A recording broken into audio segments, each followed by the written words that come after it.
me out of this mess.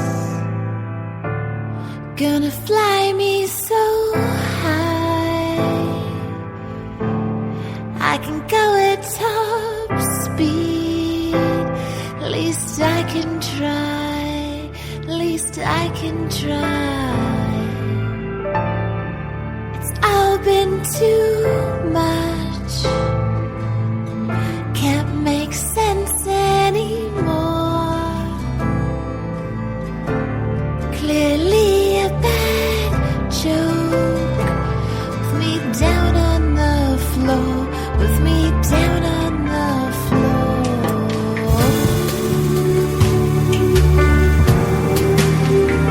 It's all gorgeous right now. Take a second to look. Take a second.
That's Take a Second by Point Claire. And my name's Laurie Smith, and this is a show that I'm... it's a hard show to do. This is Surviving Incest. And I speak about child abuse prevention, mainly adult survivor information. I speak mainly about my story, and that is just to be one more voice out here to educate the public, really, regarding the issues of child abuse and domestic violence and everything that goes with it. I just have a voice and I can use it, and that's why I speak out. So thanks everybody for tuning into my stuff. My name's Laurie Smith, and I'm an author, and I do a lot of advocacy work and just try to help out where I can. I'm just one voice just added with everybody else's, just hoping to make a difference in this thing. And as a survivor, I didn't really begin my healing journey until the age of 42. And so that's been 8 years now, almost 8 years. And next year would be 8 years. So about 7 years ago, I decided to get involved because I saw something on TV that just really bothered me, and I had known abuse all my life. I grew up in it, abuse, all types of abuse, and I thought, why am I not using my voice? Why am I not speaking out? I have nothing to lose, and I have nothing to gain, but I have a right. It's like a duty, especially knowing, what this is all about, to speak out on behalf of people that can't speak out for whatever reason. And so, there's a lot of people that can't speak out, and they never will, never have, and have never told anybody they've been abused. And there's many people who have been killed and murdered, and, we know that, the sad story with the headlines coming out. And so I do these shows, and I just hope to be one more voice out here, really, to make a difference, and just with all the others, and share information that I, about my own story, because so many people may find validation in this, because my situation is just a lot like everybody else's who's been abused. Surviving incest. I'm an incest survivor. Child sexual abuse. I was abused sexually at the age of 8. My older brother, and the sad thing is that he died before I could even press charges, even if I had wanted to. And would anything have come of it? Probably not, because it was so many years later. I talked about it on several shows actually before, especially the child sexual abuse show that you can go back and listen to if you want to. But so many times survivors will try to reach out, and people, victims of abuse, victims, especially children, they might tell one person if they think they can trust that person. They might tell somebody, but if nobody gets them any help, they may not tell anybody else. And that was my case. I told my mother what was happening, and even though I was taking a risk because my mother was my main abuser, she was highly abusive towards me, and I thought, well, I'll tell her because she could get brother to stop doing this to me, and my brother had been raping me and sexually abusing me for over a period of about a year. And I've heard about the first 3 assaults. I think it was at least 3 or 4 assaults, sexual assaults. I had developed an infection and was really getting quite sick. And I just felt that I needed to tell my mom. I was actually starting to get a little afraid, and I was really freaked out by the whole thing, actually. My brother was 20 years old when he raped me. So I was 8 years old. So he was 12 to 13 years older than me, right in there, 12 and a half years, somewhere in there. He's a grown man, and I was just a little girl. And the situation was absolutely horrible. I'm not going to go into details here on the show. This is just too graphic. But I did write a book, One Child Abuse Survivor to Another, The Journey. And it is explicit, and it is for adults only. And it's got an explicit warning on it. But I'm just going to just give you the typical type of situation that happens, even if you tell. I told my mother what was happening. And did she do anything about it? No. She actually yelled at me. And I laugh because that's just how sick and twisted abusive families are. I'm so many years past the abuse, and my abusers mostly are dead. And I just look at it, I'm like, how pathetic, sometimes I cry. And sometimes it's very, very painful. The memories, I can, the craziness of it though, I laugh at, because how could you do that? If someone comes to you, if your daughter comes to you, or your son comes to you and tells you, look, this is happening to me, at night, so-and-so is coming in, or, wherever it's happening, this person or so-and-so, whoever it is coming in and doing this to me, you'd think you would want to check it out. You'd want to get your child some help, right? But not if the child's already being abused, and that's the situation with so many survivors. My mother was my main abuser. I was being abused by my mother, my dad mainly, my parents, and my brother, who was sexually abusing me. The rest of the siblings were all just normal kind of sibling abuse, sort of sibling, picking on and abuse. I was the youngest, so they used to pick on me quite a bit. But the main abusers in my home towards me was my parents and my brother. And who was going to come to my aid? Nobody. Nobody, and this is the sad fact, so many times, people will not get their children help, even if they know. No, that's not the case with every single parent out there, because of the work that I do, advocacy work, and really involved in child abuse prevention and things like this, we know that's just not all the case. There's many times that parents will get their children some help, and they will press charges, and they will prosecute the perpetrator of the crime. It is a crime. I hope that everybody realizes that child abuse is a crime. Child sexual abuse is a crime. It's punishable by law. And my brother should have been brought up on charges. My mother should have done the right thing and got me some help, and they should have pursued it. And because for me, and also to make sure that he would never do that to anybody else, because I have no idea. He actually left the country. He went to Canada after about a year. So I was getting close to 9 years old, and he left the country, and I have no idea what he did up in Canada. He may have, I don't know if he sexually abused other children or if he was sexually abusive to anybody else. I have no idea. My parents just let him just meander on with his mental illness. Now, he was abused as a child. We all were. My parents were brought up on charges. He was actually one of the most abused in the family. I think, even more so than myself, maybe. We were the two most abused out of all the children, I would say. People just by occurrences of actual violence towards us, I would say. For some reason. Who knows why parents pick on certain children in the family to abuse more than others, but they do. And it can happen, especially in a large family. I'm the last of 7 children, so I'm the 7th born.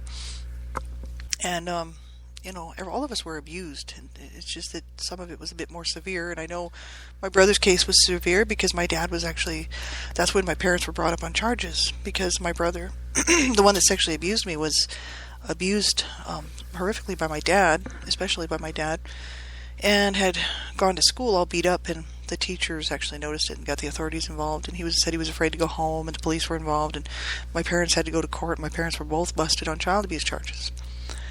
But we were not removed from the home, and they had to just sort of say that they would do, counseling and whatnot, and we had social workers coming around and whatnot. That's when I was really little. And then the abuse just continued on. So we were all being abused. My parents were abusing each other. It was just a horrific mess. But the issue is that many times people, especially survivors of incest within a family, there's so many dynamics that just make it so incredibly hard for somebody who's being abused in that situation. I loved my brother, very much so. I actually loved all of my siblings, and, for him to do that was complete betrayal. I couldn't understand why it was happening. I was 8 years old. I didn't understand at all why he would do that to me, why he would hurt me. I'm barren to this day. I cannot have children because of the sexual abuse that I suffered. I went to a gynecologist at the age of just around 21. My brother had killed himself at the age of, when I was 20, he was 32, 33. And he killed himself. And when I went to the gynecologist the next year for my first checkup, I wrote that I was a virgin on my forms that I had to fill out, that I'd never had any sexual intercourse with anyone. And they were like, "Well, you're not a virgin, honey. We're sorry to say, but you're fibbing here." And they were like, "You can press charges if you want to, so that's up to you." I was an adult at the time. I had just hit 21. And I said, "Well, no, my abuser's dead. My brother was dead." So would I have gotten to the authorities anyway? Probably not. I had no support from my family, no support from my parents. And my brother was in Canada, but he was dead. So there you go. But the whole thing is that, there's this dynamic within, for so many survivors of incest with it. These are the very people that should be protecting you, whether it's a parent or a step-parent or, some family member who's doing this, who is causing this pain, who is doing this crime. It's a crime, perpetrating this crime of sexually abusing another family member. It's incredibly damaging, and it's wrong on every level. I see the headlines out here, and I belong to some different groups and whatnot, just sort of like on Facebook and different survivor groups and whatnot here and there. And you see the posts. Excuse me. You see the posts. You see the stories coming in, and these people are people just like everybody else. And their lives were just ripped to shreds. And where's the support? Where's the support? Incest is such a taboo topic. That's why I literally on purpose put it on my Facebook stuff, and I put it on my Twitter thing for my little bio thing. I put it there on purpose. I do it because I want people to realize that this is an issue. It is happening. It's not just something you flip past, when you're just scrolling through on the websites, just looking around and happen to catch an article, another case of child sexual abuse and incest, within a family. Just scroll on by, and who cares, right? This could be happening, it could be happening within your own family somewhere. This is the thing. People say that, this stuff just wouldn't happen in my family. Are you sure about that? I know so many people who have been sexually abused by a family member. It is not even funny. I grew up with people who were sexually abused by family members, and some of my friends, and it happens more than you know, people, more than you know. And it's just completely wrong. And where's society in this? Obviously the family isn't going to be all that supportive. I've talked to so many survivors, and like, oh, bless their hearts. I know so many survivor people, so many survivor friends who have been abused, men and women, and their stories of pain and whatnot. I mean, we all share sort of similar stories. Just no support. Where are you going to get support? Growing up in a dysfunctional, abusive home, in a situation where the parents or the caregivers are not capable of getting that child some help, and where's the help going to come from? Who's going to support that person?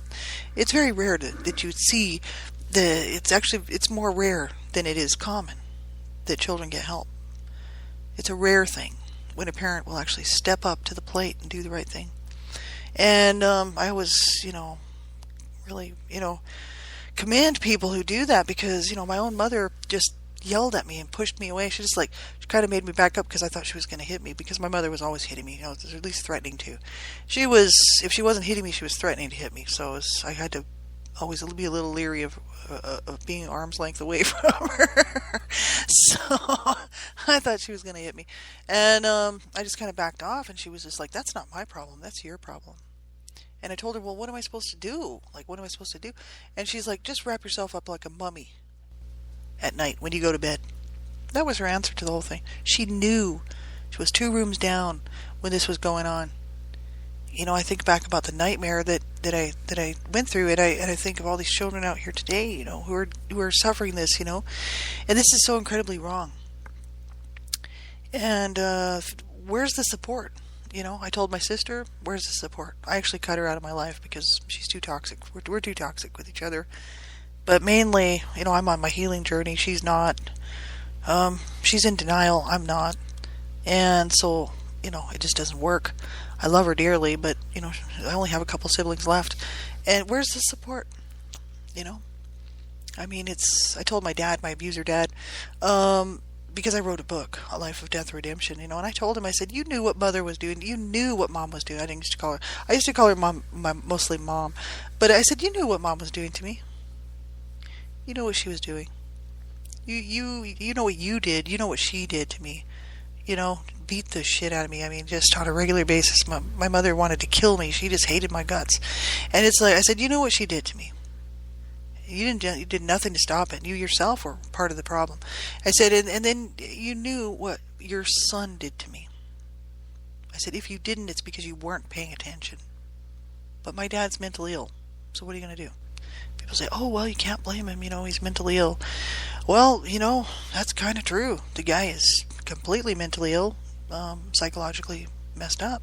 That's why my parents abused their children, because they were so screwed up. So it's kind of like, what do? You grow up in these homes where there's no support. There's no help. And it's a nightmare for so many people. And as a survivor, I have a lot of flashbacks and a lot of body memories and a lot of problems. I used to have so many problems with my own sexuality when I was growing up. I was just no sex. I was neither female nor male. I was nothing. I was zero. I was like dead. And I couldn't, deal with my sexuality or anybody else's sexuality. I couldn't deal with anything, period, like that. So I just skirted through life, avoiding every kind of relationship you can think of, and until I got older. And it's like, I hit the age of 22, and I found it incredibly hard to allow myself to be a woman, and to allow that intimacy to happen, And it's just been such a huge problem for me. I can't have children. It's probably for the best, because I seriously wouldn't want to bring them up in a bad situation. But I lost my baby, and they told me I wouldn't probably be able to carry a child. But they said if you do, it'd be a miracle, and if you did, you better just have one. But I lost it and never had any others anymore. But it's just a sad situation, because these people did this to me, and I can never change it. I can never go back and say and undo it. They could never, even if they wanted to. I mean, even if my abusers were still alive today, and they said, "We are so sorry. let's redo the clocks. We are so sorry. We would never ever do this. We would never have done it, and we were screwed up, and we're so sorry. Let's. It's just impossible. You cannot go back. You know. And my abusers didn't care that they hurt me. My brother actually, when he was in Canada, he was killing himself, and he was always trying to kill himself, and he was the one that sexually abused me. He had sliced his wrists and was bleeding in a bathtub, bleeding to death. And he called my mom, and he's like, I'm killing myself. I've slashed my wrists, probably just to piss her off, because my parents were horrible to their children, and all of the siblings were screwed up, and so he just called to tell her that goodbye. You know, I'm killing myself, and goodbye. So she found out where he was, and went across the street and put me on the phone with him to keep him on the phone, to keep him talking. And she went across the street to the neighbors to use their phone, because this was the days before cell phones, right? And I was, I'd say about 13, somewhere in there. I had to be older than 12, probably closer to 13. And my brother starts telling me how much he enjoyed what he did to me as a child. So just because he was talking to me on the phone and he was half dying, he starts telling me that he loved what he did to my body. Now, how sick and twisted is that? Here's your brother, he's dying, just killing himself, committing suicide. He's in the tub bleeding to death. I'm on the phone with him, and he starts telling me, I love the way that your skin used to... And he starts talking about it, and I was like, oh my God, my mouth dropped open, and I'm like, you son of a... You know, and anger just came. I had put that behind me, you know, like way behind. You know, at least by 3-4 years. I had actually been able to move past it in my own little way, because I was being abused by my mother mainly, and by my dad as well. And it was hard enough to survive in that, you know. And I had put that behind me, and wasn't going to think about that anymore till whenever, you know what I mean? Maybe, you know, at some later date. And here he throws it in my face, and I was like, oh, anger rose up. I was so angry that he would talk to me about that on the phone. I didn't used to talk to my brother, period, you know. And hadn't seen him since he left to go to Canada. So what happens after he gets out of the hospital? They stitch up his wrists. My mom brings him to New Mexico, where we're living, and he's in the house with us for about 6 months. So here's my abuser brother who raped me, sodomized me, sexually abused me for about a year, and hurt me bad. And he's in the house with us again. Oh my God. I was like, oh my God. Talk about fear, you know. And he said, you stay away from me. He said, you stay away from me, because you know that I'll hurt you. He says, you know what I'll do to you. And I was like, oh Jesus. You know, like, it was a bad situation. And he didn't do anything, thank God. And he didn't try anything. But he did threaten me, and I was like, oh good God. You know, I'm back into this. And it was a scary, scary thing. And then he moved back to Canada, and I never saw him again, and he killed himself at the age of 33, and I was 20. And it's a horrible situation, you know. Absolutely horrible situation for people out there. And, you know, my heart just goes out to survivors who are on their own, who have nobody to talk to. You know, I did tell a few of my friends and stuff a few things. I never really went into any details. Sometimes if people would tell me about if they were abused sexually, I had quite a few people actually confide in me that they were sexually abused, and of my friends when I was growing up. And you know, I'd tell them, you know, wow, that's terrible, and I'd be like, yeah, me too. I was sexually abused too, but I would never go into any details, and I really kept it at that. Never really talked to anybody about it. Never got any help, and didn't trust anybody with my information. So what I figured I'd do is tell the world. Because I just believe in safety in numbers, you know. So I just started telling the world. I started writing a public-facing blog back in 2009, and had it published into A Life of Death Redemption, and then wrote La Vida Juvie's my second book, and then wrote one child abuse survivor to another, The Journey, which is really the CSA, the Incest. And I had to do them separately because I had to handle it all separately. I was doing a bunch of blog talk radio shows. Child Abuse Prevention is Up to Us, and as well as One Child Abuse Survivor to Another. I did about 1,000 shows on blog talk radio, And that was my healing journey. I was actually working through the material as I was going through it, and working through my own healing journey in between times. So I was doing like 2 shows a day, heavy duty work in this, to try to move, to try to heal from this abuse that I suffered. And I didn't trust counselors. I didn't trust therapists. I didn't want anybody telling me, "Oh, are you sure?" Trying to make me feel like, did this really all happen? I mean, all of my stuff checks out. You can go and check it out yourself. And I mean, where's the support, And I thought, no, I'm just going to get involved in like group support groups. So I actually joined an online anonymous support group for a little while. And that was helpful because I got to talk to people who knew where I was coming from for the first time in my lifetime, who really knew what the pain was and what was involved and how absolutely horrifying of a nightmare it really is. And or it can be, And so I just try to encourage people, out there, if you're a survivor, that you make sure you reach out and get some help, whether it's a counselor, a therapist, if you just want more like a one-on-one, and you find some trustworthy help out there, and you get some help. Do not allow yourself to be destroyed by your past. That's what I was doing. I didn't start doing any healing work until the age of 42, and it was killing me, and I was going to kill myself. And the pain was it was too bad. It was too much. And my family sits there and says, "Oh, you're just, what's the matter with you? It wasn't that bad and all this, And then, of course, when they're sitting around talking about what happened to them, "Oh, it was terrible. Dad hit me in the head with an encyclopedia, bashed my head in." And I'm like, well, yeah, it's just bad when it was happening to you. It wasn't bad when it was happening to me. When Mom bashed my head in with a rolling pin, cracked my head open, blood all over the floor. And, come on now. It was bad.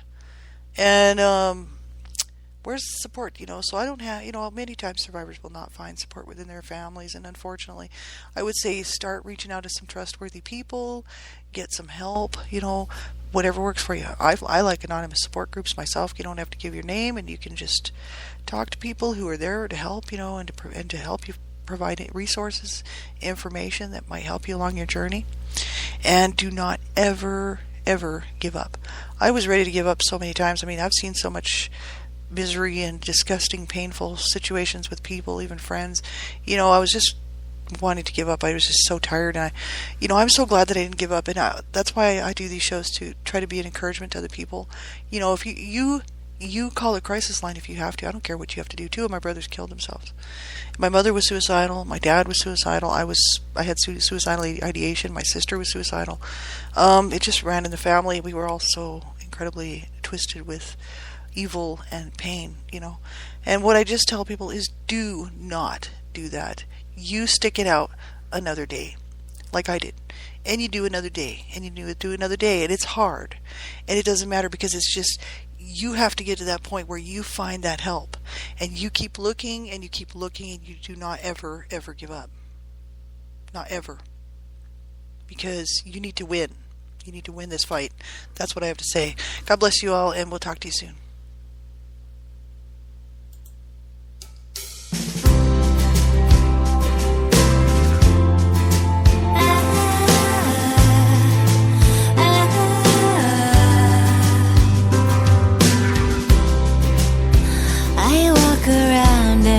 The people pass me by. I often wonder what they're hiding there behind those smiles, 'cause eyes don't lie. Why do we feel we're all alone in this universe, squeezing so blood from the stone? God, I'm so alone. We're both alone.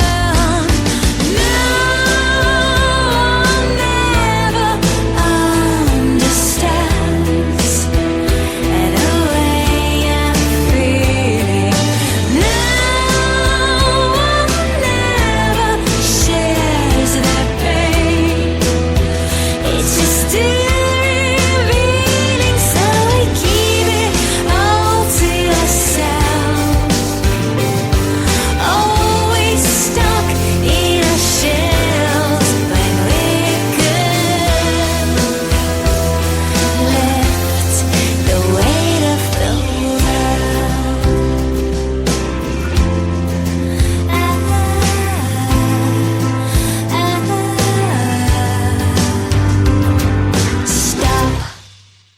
Stop what you're doing, look around, look into their eyes. Maybe a part of you is found in there.